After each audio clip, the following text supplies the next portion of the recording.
Here on Democracy Now!, democracynow.org, the War and Peace Report. I'm Amy Goodman with Juan Gonzalez with a national broadcast exclusive.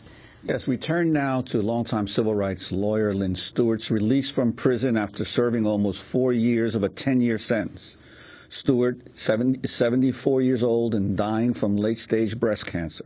Federal Judge John Codall granted her compassionate release on New Year's Eve, and she returned home to New York on New Year's Day.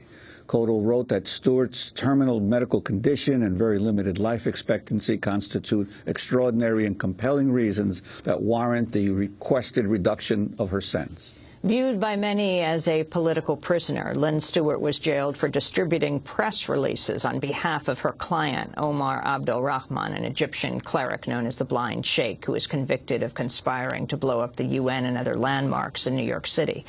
We'll talk more about her case with her lawyer, Bob Boyle. But first, Democracy Now! Was at the airport on Wednesday when Lynne Stewart arrived in New York, where she was met by her family and friends. She flew back with her husband, Ralph Pointer, who welcomed her the day before in Fort Worth, Texas, after she was released from the Fort Carswell Prison Medical Center.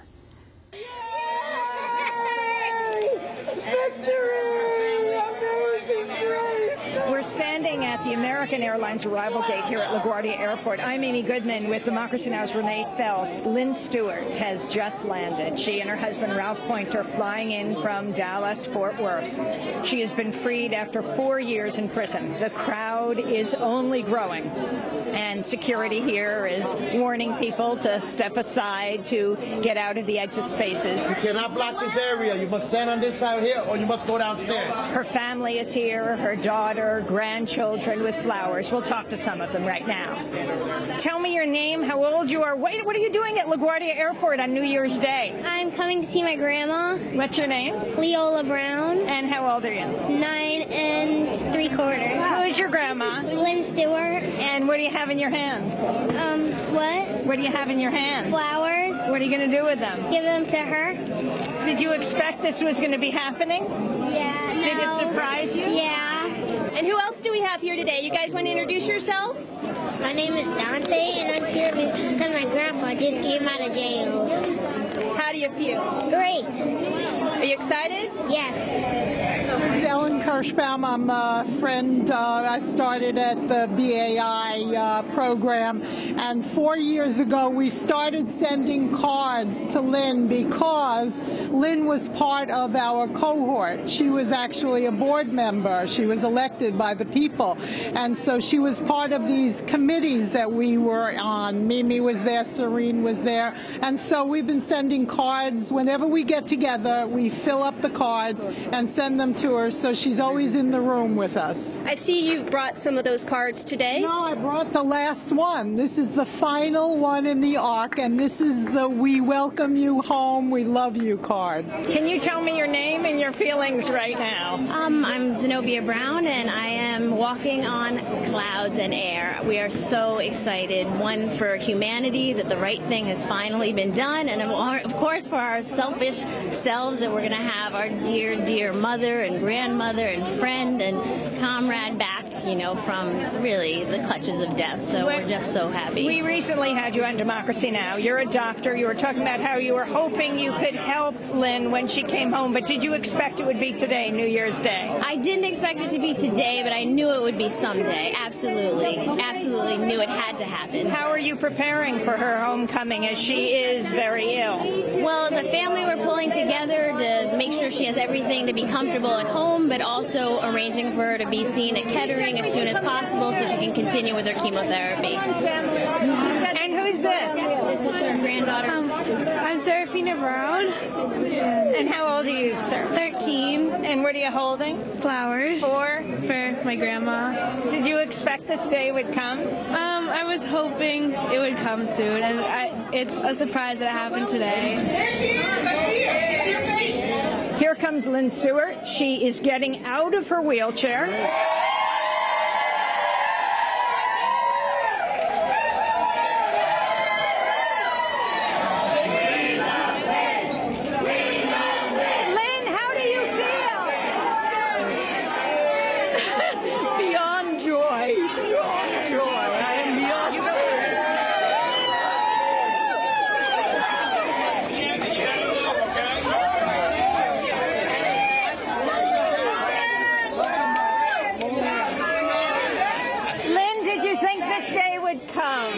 Well, somehow or other, yes, but not as wonderful as it has come. And how or as suddenly, it's like bursting on me, you know? I mean, yesterday at this time, I was deep in the dungeons, and here I am in my beloved New York.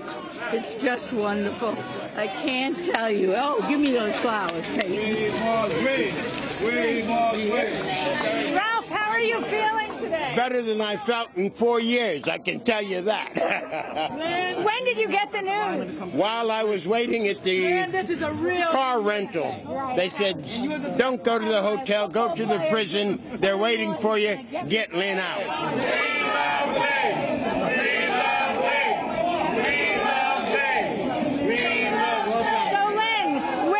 Yesterday in 2013, and where are you today in 2014? I was buried deep in the bowels of Carswell Federal Medical Center, and I use the term loosely. Watch your step here. Watch your step. Be careful. Got it? Okay. Yep. And when did you get the news? I got you. Right around this time, 7:30. Yep. Okay. And couldn't believe it. Thought they were going to stonewall forever. Couldn't believe it. How are you feeling? Euphoric, too big a word, but just full of joy and gratitude, and so happy to be home. And all right. My oldest grandchild, one of my younger ones.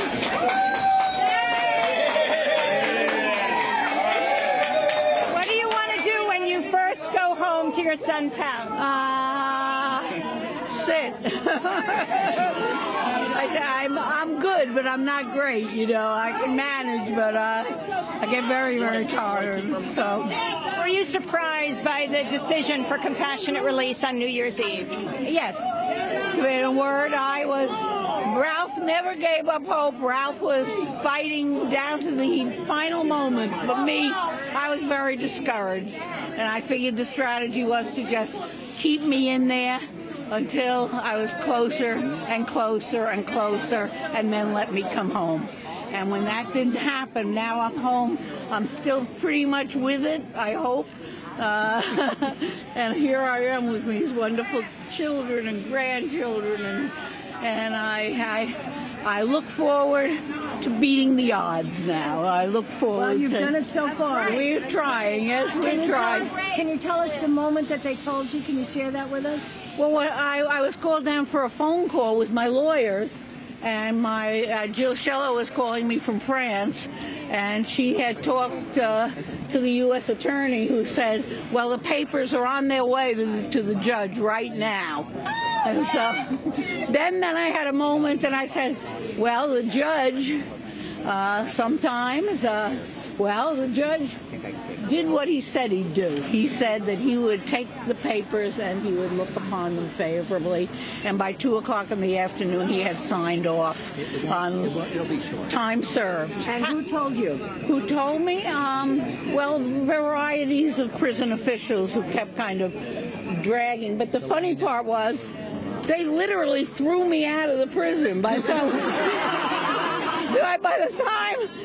we got all the word. They said, I said, maybe I ought to stay another day, because I said, there's so much mixed up here, and I have to get all these papers. And the warden looks at me and says, no, you're going today. We're going today. And so what did it feel like to leave the actual prison and the military base? And without shackles, and without a belly chain, and without cuffs on? Felt pretty good, and it was like... Then you knew it was real. It was real. And what did your sisters, who you've been there with and suffered through and helped, what did they all think? And what did they say? What about that experience? They say, we know you won't forget us. And I don't forget them. That's the hardest part, to leave them behind in that parallel universe, and know that they're doing these very, very 20, 30-year sentences. it's just heartrending. But I won't forget them, and that's where I'm headed. I'm going to work for women's prisoners and for political prisoners. That's what I'm going to do. You got out of your wheelchair as you were coming through the gate to greet everyone. Why? My doctor said, I should use the wheelchair for any distance because I get very, very tired. But I said I would walk out of jail one day. I was not going to be wheeled out. I was not going to be dragged out. I do have a walker over here. So, yes. Zenobia, how are you feeling right now with your mom right next to you? Just amazed and so happy, my dear, dear mother.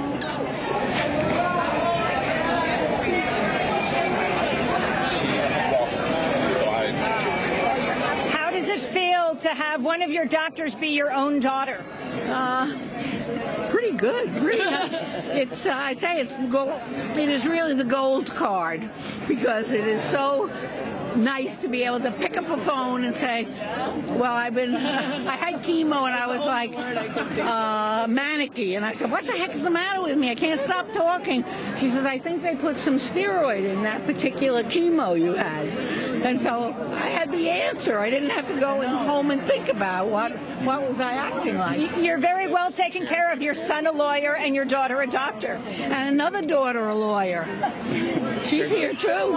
Ralph, Lynne said that you always believed she would get out, but that she didn't have the same faith. Well, I tell you, the alternative of not getting her out was totally unacceptable. And this is why we all struggled so hard. And each time we got a no, we, as a group, redoubled our efforts, and we the people got her out. Lynne, how did you end up in a Texas prison when your family is clearly here in New York?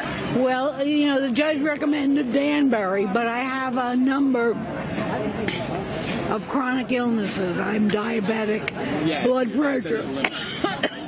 It's the only medical facility for women in the federal prison system. And let me tell you, if that's the only one, it ain't much.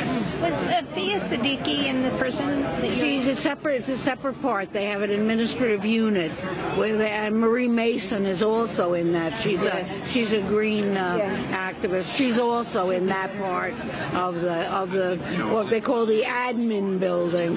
Do you have a message for lawyers in the country today? Do better. Do better.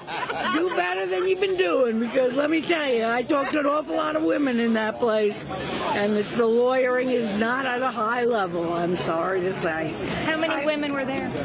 There are about 2,500. Have any thoughts of continuing to practice? Well, I'm disbarred, and my legal Beagle team has said it's not going to be easy to get you back in. I really don't. I got to beat this other thing first. The cancer. Yeah, the cancer. My chemo brain and all the other stuff, The letter that you wrote talking about prison being a loveless place, why you wanted to leave, your personal appeal to the judge. Right. Well, we felt that we should do a personal appeal at that point. That we were doing sort of an end around because we knew we had to have BOP make the actual application. But we figured, well, maybe if I write a letter and I put down, just how terrible a place it is, that might move him. I don't know that it moved him, but I tell you, he got the application at about 10 o'clock in the morning, and at 2 o'clock in the afternoon it was signed and back at the prison. So I have to say, there was something going on there. You wrote, I want to be where all is familiar. Yes. And where is that? Right here. Right here. Do you have a message for aging and sick prisoners? They just have to hang in there and fight for every inch and never give in and never say, never say die. It's very easy to give up in prison and just become an invalid. But we want people not to give up and to fight them and make them do it right, just like they would do, I hope, for me at Sloan Kettering, because it's so important. So important. How does it feel to be picking up Lynne? Sad. Fabulous. Overjoyed. Say your name. Overjoyed. I'm Brenna. I'm her oldest daughter. You're the lawyer. I'm the lawyer. One of them. One of them. Did you think this day would be happening? I did not think it would be happening.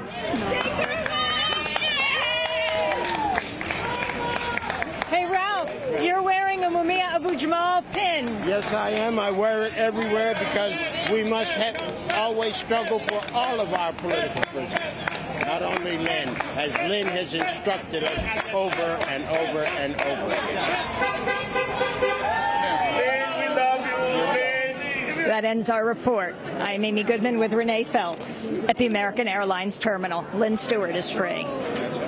This is Democracy Now!, democracynow.org, the War and Peace Report. You were just listening to Ralph Pointer, Lynne Stewart's husband, and Lynn herself, as she arrived on New Year's Day, 2014, 4 years after she was imprisoned.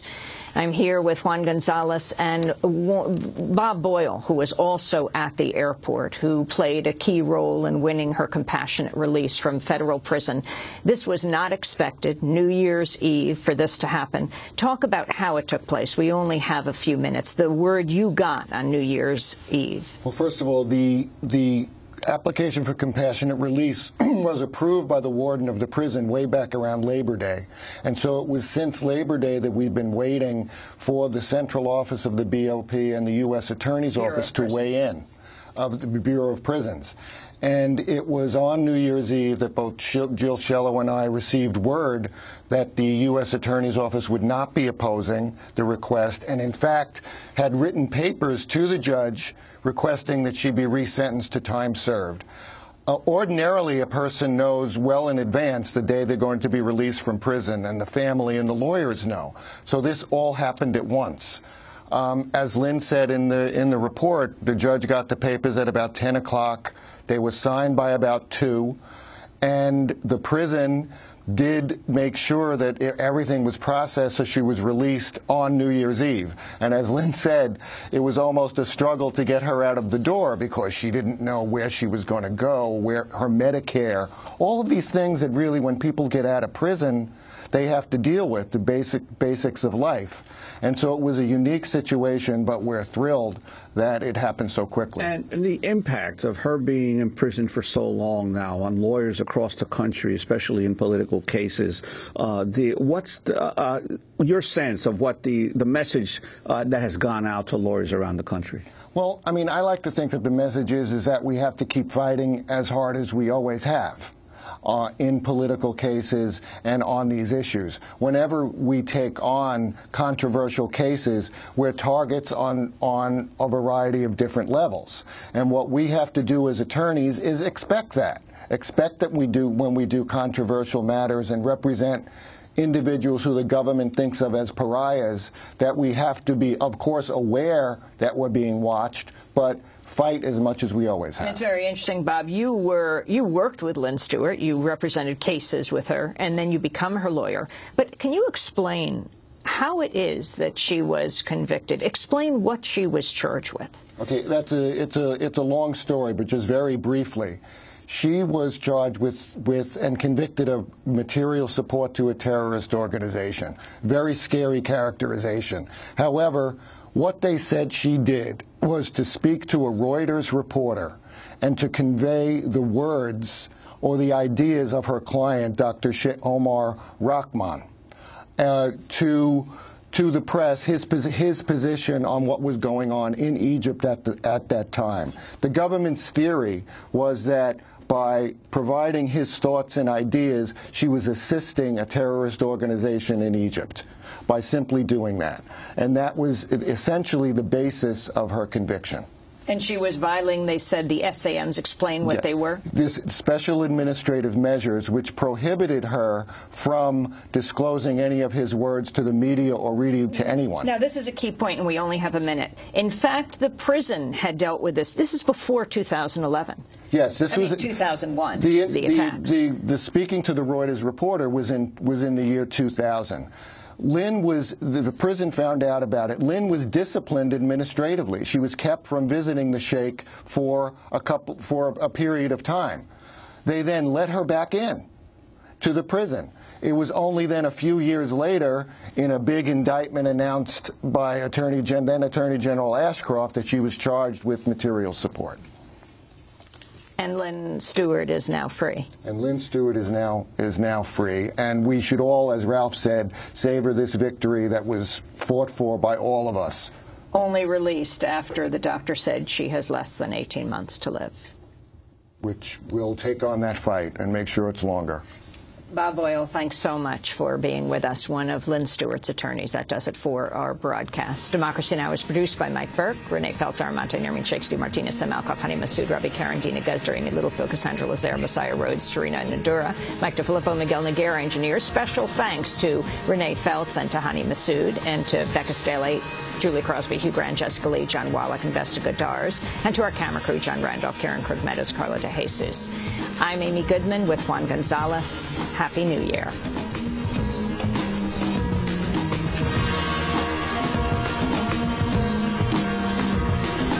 I'm Amy Goodman. Thanks so much for watching this report from Democracy Now!, your daily, independent, global grassroots news hour. We don't accept advertising or corporate funding, but rather rely on donations from viewers like you. Please make your contribution by visiting democracynow.org today.